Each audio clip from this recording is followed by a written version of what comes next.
Hi friends, केम छो? हूँ Shilpa. Shilpa's kitchen recipe में तमारुं स्वागत है।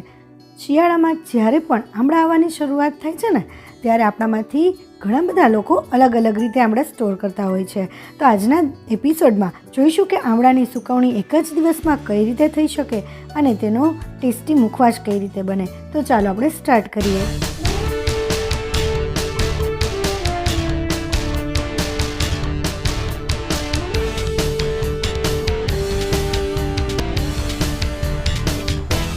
સૌથી પહેલાં તો આપણે એ જોઈ લઈએ કે આમળાની પસંદગી આપણે કેવી કરશું। તો આમળા જે છે એ થોડા એવા પીળાશ પડતા હોવા જોઈએ અને ડાઘ વિના ના હોવા જોઈએ। લીલા આમળા થોડા તુરા હોય છે। તો આ આમળા મેં 500 ગ્રામ લીધા છે અને આવી કોઈ પણ ખમણી હોય તો એનાથી આપણે આમળાને પહેલાં ખમણી લઈશું। આ જે આમળા છે એ બધા જ આમળા આપણે ખમણી લેવાના છે। ફ્રેન્ડ્સ, અત્યારે બધા આમળા ખમણાઈ ગયા છે। જુઓ તમે, મારી આટલી સ્લાઇસ ઝીણી થઈ છે, બહુ જાડી પણ નહીં અને બહુ ઝીણી પણ નહીં।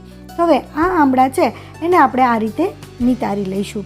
ફ્રેન્ડ્સ, તમે વિડીયો છેલ્લે સુધી જોજો, તમને એક અલગ જ સરસ ટ્રીક જોવા મળશે। હવે એમાં મસાલો આપણે કયો કયો બનાવીએ છીએ જેનાથી આપણી જે આમળાનો મુખવાસ છે એ 1 વર્ષ સુધી સ્ટોર કરી શકાય અને ખૂબ જ ટેસ્ટી રહે અને એની અલગ રીત છે જેનાથી મુખવાસમાં જરાય વાસ પણ ના આવે અને મુખવાસ 1 વર્ષ સુધી તમે સ્ટોર કરી શકો।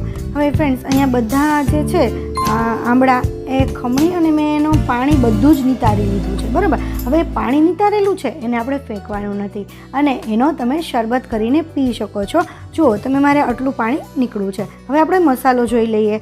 અડધી ચમચી જલજીરા, અડધી ચમચી સંચર, 1 ચમચી શેકેલું જીરું, ચાટ મસાલો અડધી ચમચી આમચૂર પાવડર અને 1 ચમચી મીઠું। આ બધું આપણે મિક્સ કરી લઈશું પહેલાં તો, જેથી બધું જ જે છે એ સરસ રીતે ભળી જાય આમળાની અંદર।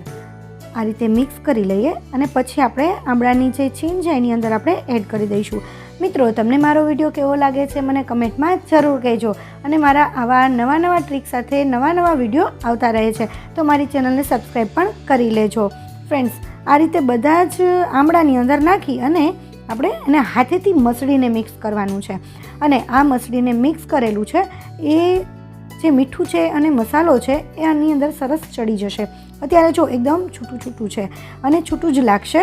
ત્યાર પછી આને આપણે કાચના બાઉલમાં ટ્રાન્સફર કરી લેવાનું છે અને 2 થી 3 કલાક સુધી આમને આમ રહેવા દઈશું જેથી મસાલો બધો ચડી જાય।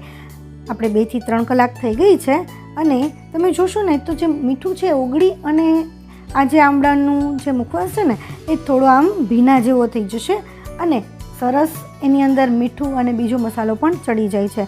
ફ્રેન્ડ્સ, એક સરસ ટિપ્સ આપું છું તમને। જો તમે સ્ટીલના બાઉલમાં કે બીજા કોઈ બાઉલમાં કરશો તો એ બાઉલ ખરાબ થઈ જશે, તમારી આમળા પણ ખરાબ થઈ જશે। એટલે હંમેશા સુકવણી જ્યારે કરવી હોય ત્યારે પણ પ્લાસ્ટિક અથવા કાચમાં જ કરવાની, સ્ટીલનું કોઈ પણ વાસણ વાપરવું નહીં। હવે આ રીતે મારી પાસે પ્લાસ્ટિકની ડીશ છે તો એમાં આપણે સૂકવી દઈએ છીએ અને તડકામાં 6 થી 7 કલાક સૂકવશો એટલે સરસ સુકાઈ જશે। જુઓ તમે, અત્યારે મારી 6 થી 7 કલાક થઈ ગઈ છે અને જે આમળાની સ્લાઇસ હતી એ સરસ રીતે સુકાઈ ગઈ છે। છીણ જે છે એ જુઓ તમે એકદમ સરસ ભૂકો થઈ ગયો છે। હવે આપણે શું કરીશું, એક ડીશમાં કોઈ પણ જારો લઈ અને એને ચાળી લઈશું જેથી કોઈ એક્સ્ટ્રા મસાલો હોય, કારણ કે આપણે શેકેલું જીરું જે હતું એ તો અંદર ચડવાનો નથી, ખાલી મસાલાનો ટેસ્ટ જ આવશે, એટલા માટે એને આપણે ચાળી લઈએ અને કોઈ ઝીણો ભૂકો હોય તો એ પણ ચડાઈ જાય। એટલે આ રીતે આપણે ચાળી અને પછી એને 1 વર્ષ સુધી સ્ટોર કરી શકશો।